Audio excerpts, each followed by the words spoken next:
Hello मित्रों, केम छो? मजामा? हूँ पण मजामा।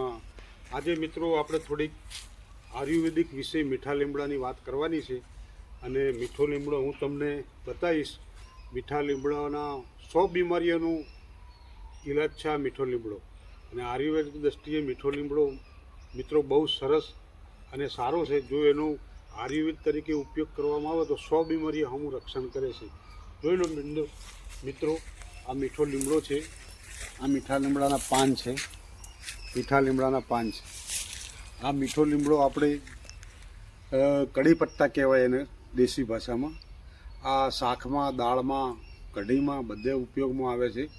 મિત્રો, આ મીઠો લીમડાનો જે પાન છે એને જો પાવડર કરી અને સૂકવીને પાવડર કરી અને એને ગરમ પાણી સાથે લેવામાં આવે તો મિત્રો આયુર્વેદ એવું કહે છે કે ડાયાબિટીસ, પછી આ કોલેસ્ટ્રોલ, પછી વજન ઘટાડવામાં એવા ઘણા બધા પ્રકારના રોગોમાં મીઠો લીમડો માફક આવે છે।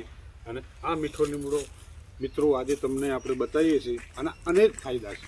આ મીઠો લીમડો છે એ તમને આગળ કીધું એમ કે આના ગુણકારી છે, આના ગુણ ખૂબ છે। આને ચટણી બી બનાવરાય, આને તમે એમ બી સવારમાં નૈણા કોઠે 1-2 પત્તા